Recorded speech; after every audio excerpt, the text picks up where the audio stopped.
चित्रा नाम था उसका। गांव में पली बड़ी भोली वाली चित्रा स्वभाव की जितनी मधुर थी उससे भी अधिक वो खूबसूरत थी। लंबे घने घुटनों तक के काले बाल, नीली हिरनी की तरह आंखें, सुर्ख गुलाबी और तीखे नयन नक्श ईश्वर ने बड़ी फुर्सत में बनाया था उसे। जब कमर लचकाती हुई चलती थी तो न जाने कितने दिलों पर बिजलियां गिरती थी। पर किसको पता था कि चित्रा के जीवन में अब अंधेरा छाने वाला है। न जाने कितनी मासूम लड़कियों की तरह वो भी पुरानी रूढ़िवादी सोच की शिकार हो गई। उसके पैदा होते ही उसकी किस्मत लिख दी गई थी। चित्रा का विवाह बचपन में ही मिस्टर सिंह के साथ तय कर दिया गया था। उसे पढ़ने लिखने का बहुत शौक था, लेकिन बापू ने ब्याह की अग्नि में उसके सारे सपनों की आहुति दे दी। चित्रा एक ऐसी तितली थी जो रीति रिवाजों के कांटों में फंसी रह गई। उड़ान भरने से पहले ही उसके पंख तार तार कर दिए गए। चित्रा के 16 साल के होते ही बापू ने उससे 10 साल बड़े मिस्टर सिंह के साथ ब्याह करवाकर उसे दिल्ली भेज दिया। जाते समय बापू ने चित्रा को हिदायत दी कि अब ससुराल ही उसका घर है। आज उसकी इस घर से डोली उठने के बाद ससुराल से अर्थी उठनी चाहिए। बाबुल की गलियों से अपने सुंदर भविष्य के सपने संजोए चित्रा जैसे ही ससुराल पहुंची उसके पैरों तले जमीन ही खिसक गई। न नई बहू का स्वागत करने कोई आया, न ही उसके आने की कोई तैयारियां की गई थी। थोड़ी देर में एक काले वस्त्रों में सजी हुई एक स्त्री, होठों पर खून के रंग की लाल लिपस्टिक, आंखों में गहरा काला काजल, माथे पर काले रंग की बड़ी सी बिंदी। दिखने में वो स्त्री भले ही खूबसूरत हो, लेकिन उसके चारों ओर एक खतरनाक ओरा था। पायल छनकाती हुई वो स्त्री आई और आकर मिस्टर सिंह से लिपट गई।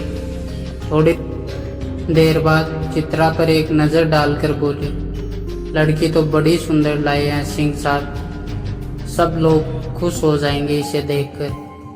फिर चित्रा के चेहरे को हाथों में दबाकर बोली, हम तुम्हारी मालकिन है, सिंह साहब की पत्नी रीचा। तुम्हें सिंह साहब भले ही पूरे रीति रिवाजों के साथ ब्याह कर लाए हैं, लेकिन ये सिर्फ एक ढोंग है, दिखावा है। तुम इस घर में एक मकसद के लिए लाई गई हो। अपने नाखून चित्रा के गालों में रगड़ते हुए उसे किचन में जाकर अपना बोरिया बिस्तर रखने को कहकर मिस्टर सिंह के साथ अंदर चली गई। चित्रा दिन भर रोती रही, पर अब किस्मत पर रोने के अलावा कर भी क्या सकती थी। वो बेचारी जैसे ही रात हुई, रीचा उसके पास आई, उसे दुल्हन के वेश में सजने को कहा। बेचारी चित्रा भी क्या करती, चुपचाप रीचा की बात मानकर श्रृंगार करने लगी। उसके सजते ही रीचा उसे सुहाग सेज पर ले गई। जैसे ही कमरे के दरवाजे बंद हुए, चित्रा की चीखें पूरी घर में गूंज उठी। चित्रा को जैसे इन चीजों से कोई फर्क ही न पड़ा हो। उसके चेहरे पर एक कुटिल मुस्कान थी जो कुछ बुरा होने का पैगाम दे रही थी। दिन बीते, हफ्ते बीते, लेकिन चित्रा की किस्मत पर छाए बादल और घने होते जा रहे थे। जिस घर में वो बहुरानी बनकर आई थी, वहाँ की नौकरानी बनकर रह गई थी। दिन भर रीचा उससे काम करवाती और रात होते ही सजाकर उपभोग की वस्तु बना देती। चित्रा को इस घर में बड़ा अजीब लगता था। इस मकान के दूर दूर तक कोई और मकान नहीं था। पूरा मकान सिर्फ लाल और काले रंग से पुता हुआ था। घर में न सुकून था न शांति। उस घर में 5 सदस्य थे, मिस्टर सिंह, उनके बड़े भाई, उनके छोटे भाई, रीचा और चित्रा। लेकिन कोई भी काले के अलावा कोई और रंग पहनता ही नहीं था। मई सिंह के दोनों भाई चित्रा को गंदी निगाहों से देखते थे। कभी कभी उसे इधर उधर छू भी लेते थे।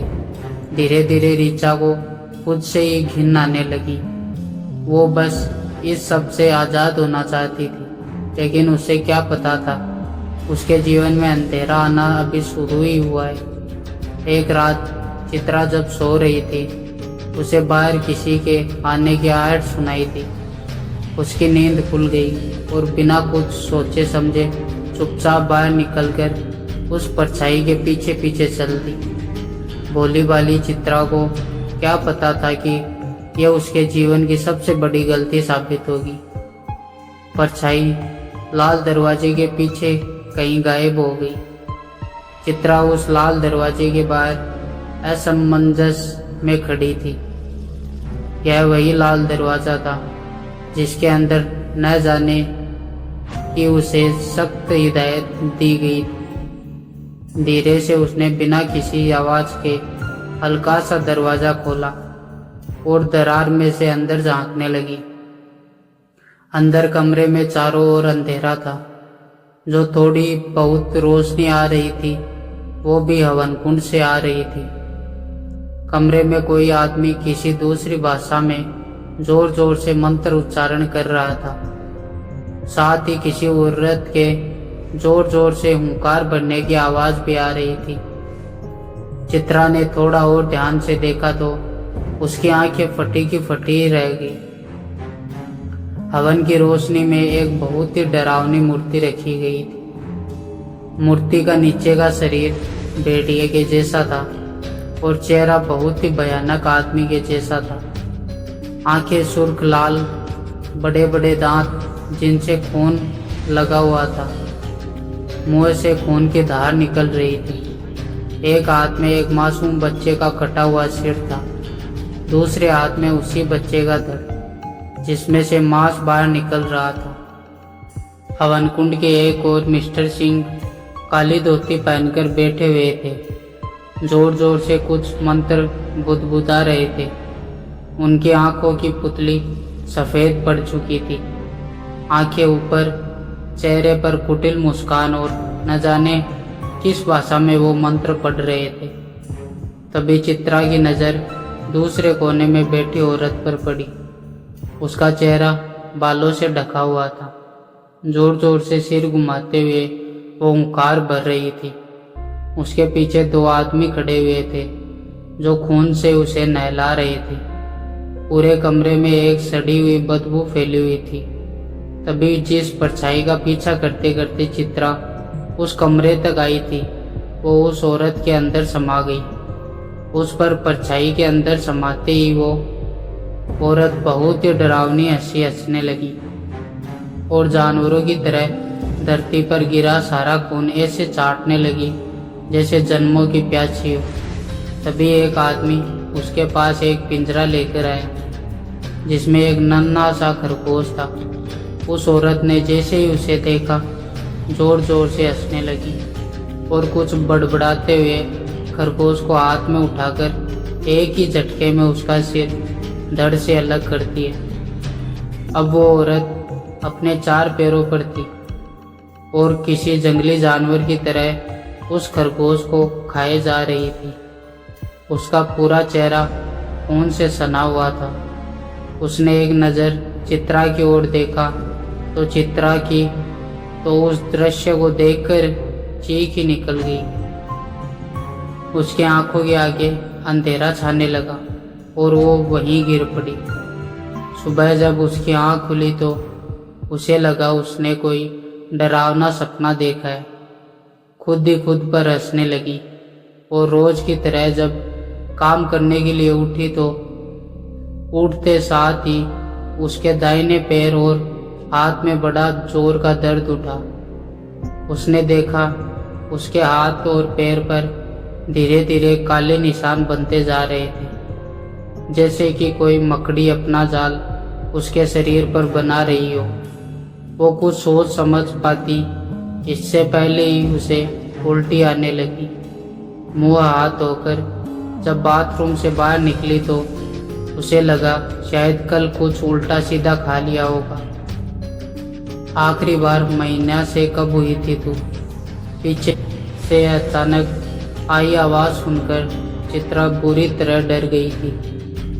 पीछे मुड़कर देखा तो रोज की तरह काले रंगों से सजी ऋचा आंखें तरेर कर उसे देख रही थी। तभी मानो चित्रा को किसी ने नींद से जगाया हो। रात भर के सारे चित्र उसकी आंखों के सामने घूम रहे थे।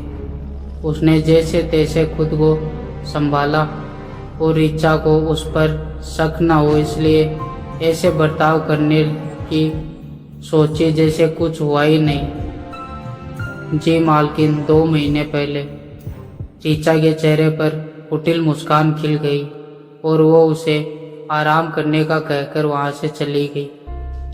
चित्रा को धीरे धीरे जैसे सब समझ में आने लगा हो। उसका हाथ अनायास ही अपने पेट पर चला गया।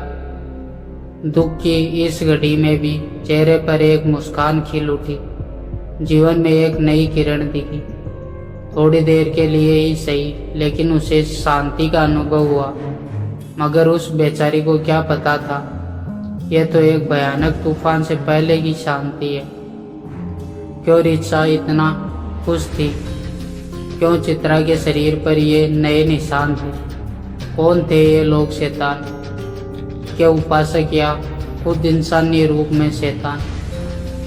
तो दोस्तों, अगर आपको यह कहानी अच्छी लगी हो तो वीडियो को लाइक करें और अपने दोस्तों के साथ शेयर ज़रूर करें। मिलते हैं अगले वीडियो में, तब तक के लिए धन्यवाद।